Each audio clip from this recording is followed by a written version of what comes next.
상대적 빈곤율 15.4%, 한부모 세대 빈곤율 44.5%. 일본 뉴스.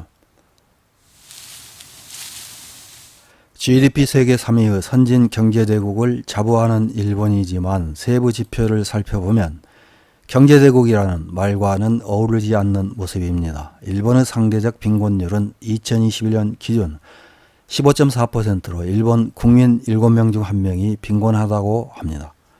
또 한부모 세대의 빈곤율은 44.5%이며 한부모 세대 중 싱글마더의 생활을 힘들게 하는 가장 큰 원인은 양육비 미지급이라고 합니다. 일본에서 싱글마더가 양육비를 받고 있는 경우는 28.1%로 4명 중 1명꼴입니다.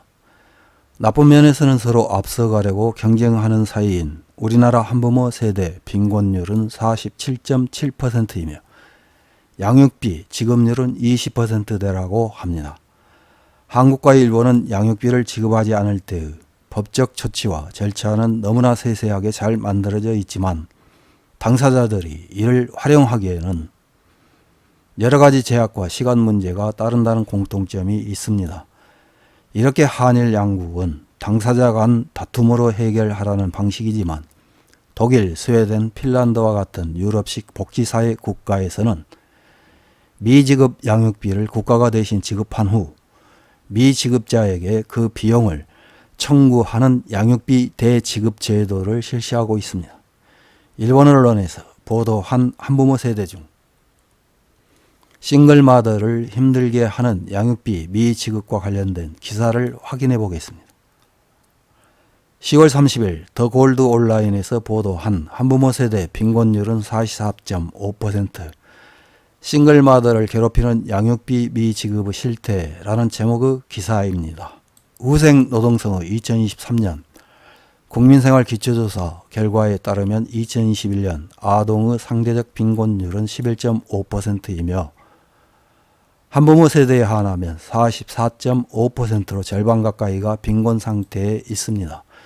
그 배경에는 특히 싱글마더가 양육비를 충분히 받지 못하는 문제가 있는 것으로 보입니다. 싱글마더는 아동수당 외에 아동 부양수당을 받을 수 있지만 아이가 1명인 경우의 월액은 1160엔에서 43,070엔이며 결코 충분한 액수가 아닙니다.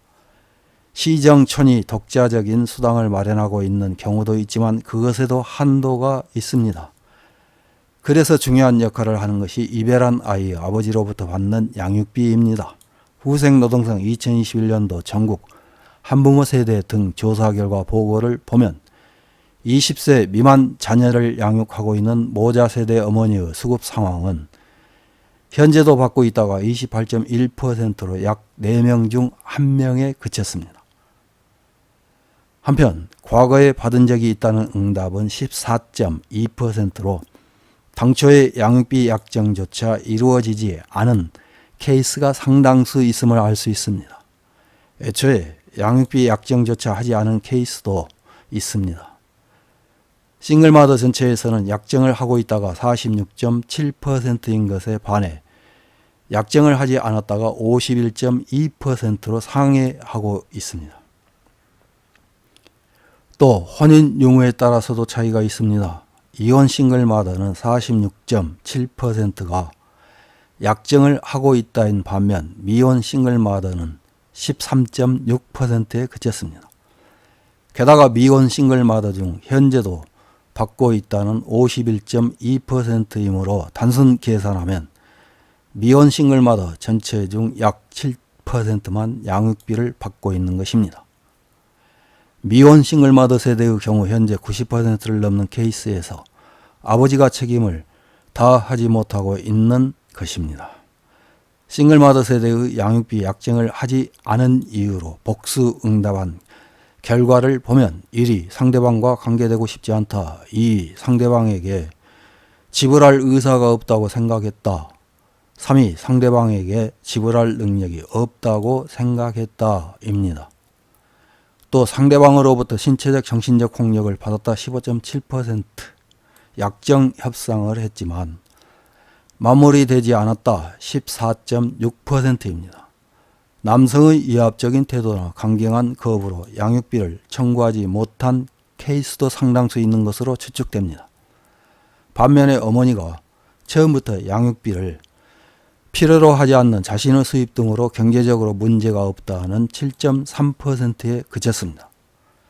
즉 양육비를 받지 않은 싱글마더의 다수는 아버지가 양육비를 부담해 주었으면 했지만 청구하지 못했다는 것입니다. 양육비의 약정은 있지만 그것이 지켜지지 않는 점에 대해서는 후생노동성 조사에서는 직접 언급되지는 않았습니다. 그러나 이행 의무를 확보할 법적 제도가 있어도 충분히 활용되지 않을 가능성이 있습니다. 예를 들어 아버지가 양육비를 지불하지 않는 경우에는 예금이나 급여 압류를 하는 방법이 있습니다. 급여에 대해서는 그때마다 압류를 하지 않아도 한 번의 압류로 다음 달 이후에도 효력이 미치게 되어 있습니다.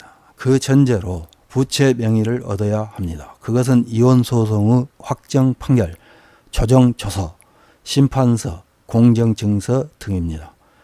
그런데 그 채무 명의를 얻어 압류를 하려면 시간과 비용이 듭니다.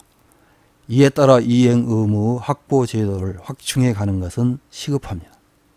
또 원래 모르는 사람도 많다고 예상되므로 이혼, 미혼 관계없이 양육비를 청구할 권리가 있고 아버지의 매월 급여 등을 압류할 수 있는 제도가 있다는 것을 철저히 주지시킬 필요가 있습니다. 이런 기사에 달린 일본 네티즌들의 댓글 몇 개를 확인해보고 마치겠습니다. 첫 번째 댓글입니다. 자기들 사정으로 이혼했으니까 어쩔 수 없다고 생각한다. 빈곤이라면 아이를 시설에 맡기고 열심히 일하면 된다고 생각한다. 지원은 남이 낸 세금이라는 것을 잘 생각해 주었으면 한다. 다음 댓글입니다. 빈곤한 싱글마더는 양육비를 받는다고 해서 빈곤한 것이 변하지 않습니다. 양육비 시세는 3에서 5만 엔이니까요. 아버지도 재혼에 아이가 생기거나 하면 자기 가정에도 돈이 들어가기 때문에 한계가 있습니다. 현재의 이혼 제도가 경제력이 없는 어머니라도 희망하면 거의 확실하게 가질 수 있게 되어 있다는 것이 가장 큰 문제입니다. 다음 댓글입니다. 행정이 대신해서 미납자에게 수수료를 얹어 걷어들이는 제도가 생기면 좋겠다. 행정에 대한 반환이 늦어지면 체납금을 법정 상한으로 하고 돈이 없다면 집이든 차든 재산을 압류해 경매를 본보기로 몇 건 하고 전국 인터넷 뉴스로 내보내면 상황은 크게 달라질지도 모른다. 다음 댓글입니다. 실제로 주위에 있는 싱글마더들은 전 남편이 자녀를 위해 양육비를 주더라도 자신을 위해 사용해 버립니다. 생활보호를 받을 수 있는 범위 내에서만 파트를 하고 아이는 친정에 맡기고 자신은 새로운 남자와 놀아나는 패턴일 뿐입니다. 다음 댓글입니다. 양육비를 내지 않는 아버지를 위해 더 이상 세금을 사용하는 것은 곤란하다. 뭔가 벌칙이나 월급 압류 위에의 강제력을 갖게 할 수 없나? 애초에 아이가 있는데 안이하게 이혼하는 것도 다시 생각하는 것이 좋다. 다음 댓글입니다. 이혼한 상대방과 관계하고 싶지 않은 기분은 알지만 아이에게는 양육비를 받을 권리가 있다. 양육비가 미지급되는 것을 허용하지 않는 구조를 만드는 것이 좋다. 이상입니다.